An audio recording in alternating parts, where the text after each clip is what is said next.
வணக்கம். உங்கள் friends academy 2025-26 அரசு தேர்விற்கான முக்கியமான வினாவிடைகள். அதாவது இன்னைக்கு நம்ம பார்க்க போகிற பாடம் 6ஆம் வகுப்பில் தமிழ் பாடம். தமிழில் உள்ள முதல் பருவத்தில் இயல் 2ல் உள்ள உரைநடை பகுதி. அதாவது இயல் 2ல் உரைநடை பகுதி என்ன அப்படின்னு பார்த்திங்கன்னா சிறகின் ஓசை. இந்த சிறகின் ஓசையில் எதை பற்றி சொல்லியிருப்பாங்க அப்படின்னு பார்த்திங்கன்னா பறவைகளை பற்றி சொல்லியிருப்பாங்க. பறவைகள் எப்படி பறக்குது அப்படிங்கிறத பற்றி சொல்லியிருப்பாங்க. ஓகேவா? ஃபஸ்ட்டு கொஸ்டின், பறவைகள் இடம்பெயர்தலின் பெயர் என்ன? வலசை போதல், பறத்தல், நீந்துதல், மிதத்தல். 4 ஆப்ஷன் இங்கே கொடுத்துருக்காங்க. இதில் பறவைகள் இடம்பெயர்தலின் பெயர் என்ன அப்படின்னு சொல்லி கேட்டிருக்காங்க. ஓகேவா?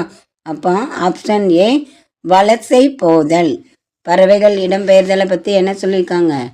வலசை போதல் தான் பறவைகள் இடம்பெயர்தலோட பெயர் அப்படின்னு சொல்லியிருக்காங்க. ஓகேவா?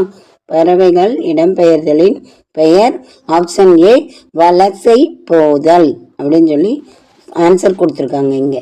அடுத்து 2வது கொஸ்டின், பறவைகள் எதற்காக வலசை போகின்றன? அதாவது பறவைகள் எதற்காண்டி வலசை போகுது அப்படின்னு சொல்லி கேட்டிருக்காங்க.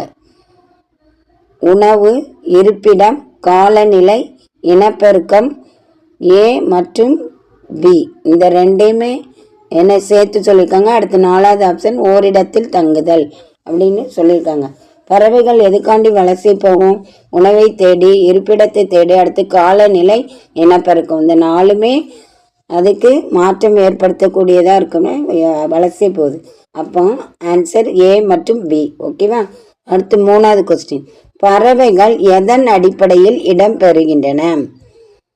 இடம்பெயர்கின்றன? அதாவது பறவைகள் எதோட அடிப்படையில் இடம்பெயருது அப்படின்னு சொல்லியிருக்காங்க. நிலவு, விண்மீன், புவியீர்ப்பு புலம், மேற்கண்ட அனைத்தும் அப்படின்னு சொல்லியிருக்காங்க. பறவைகள் எதோட அடிப்படையில் இடம்பெறுகின்றன அப்படிங்கிற ஒரு கொஸ்டின் கொடுத்துட்ருக்காங்க.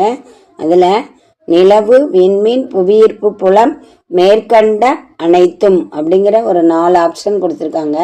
இதில் பறவைகள் எதன் அடிப்படையில் இடம்பெறுகின்றன அப்படின்னு பார்க்கும்போது நிலவு, விண்மீன், புவியீர்ப்பு புலம் இந்த 3ஐயும் பொறுத்து தான்ப்பா ஆப்ஷன் டி மேற்கண்ட அனைத்தும். ஓகேவா? அடுத்து 4வது கொஸ்டின், சிறகடிக்காமல் கடலை தாண்டி பறக்கும் பறவை எது? சிறகடிக்காம பறக்காம கடலை தாண்டி